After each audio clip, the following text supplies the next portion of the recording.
Արցախ, Հայաստանի Հանրապետության սուվերեն տարածք, Արևմտյան Ադրբեջան ու ագրեսորի դիմակից ձերբազատում։ Բաքուն մոբիլիզացրել է քաղաքական, ֆինանսական և դիվանագիտական ամբողջ ռեսուրսը միջազգային այնպիսի միջավայր ստեղծելու համար, որը կսպասարկի իր ռազմավարական շահերը։ Սա պարզապես հայտարարությունների պատերազմ չէ, սա ազդեցության համար մղվող պայքար է։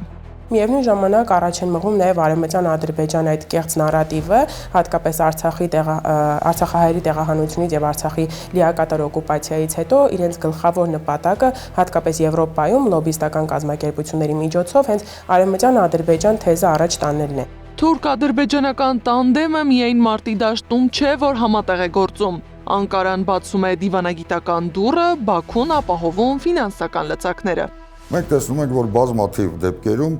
թուրքական եւ ադրբեջանական այսպես կոչված համայնքների ներկայացուցիչները հանդես են գալի ընդհանուր ճակատով։ Թուրքական կազմակերպությունները, համայնքի ներկայացուցիչները, որոնք ավելի արմատավորված են արևմուտքում, իրենք տրամադրում են մեխանիզմները, որոշակի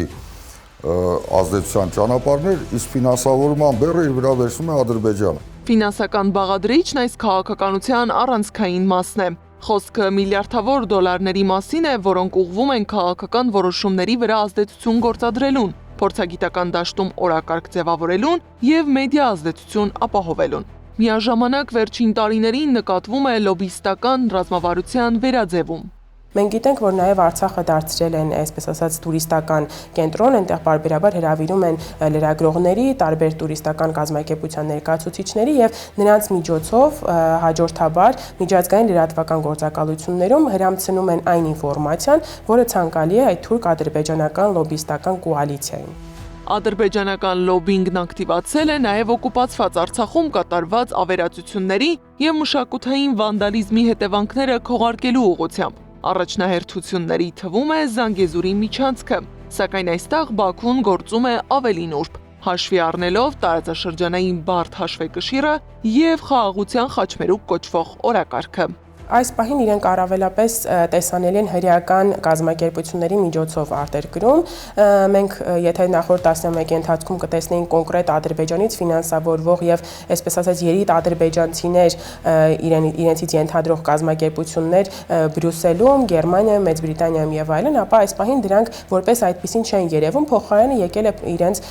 փոխարեն հրեական լոբին։ Թուրք-ադրբեջանական քարոզչության թիրախ է դարձել նաև Սփյուռքը։ Արցախի նախկին արտգործնախարարը ներկայացնում է վերջին օրինակներից մեկը։ Ամերիկայի վերջի օրերին նաև մի սկանդալ կա, թուրքական ծագումով հայտնի գիտնական բժիշկ, Մեհմեդ Özözk, որը նաև պետական պաշտոնյա է փաստորեն ԱՄՆ-ում, բացահայտ ատելության արշավ էր սկսել հայկական համայնքի հետ, մեղադրելով հայերին նրանով, որ նրանք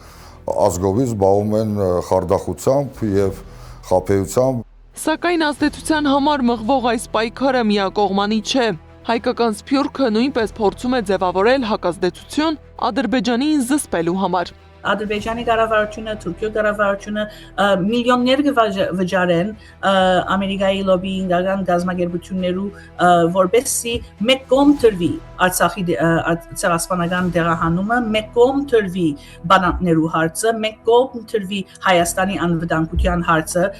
եւ ասորտեմ Ամերիկայի հայտարարի հանձնախումբը եւ Ամերիկահայ քաղուտը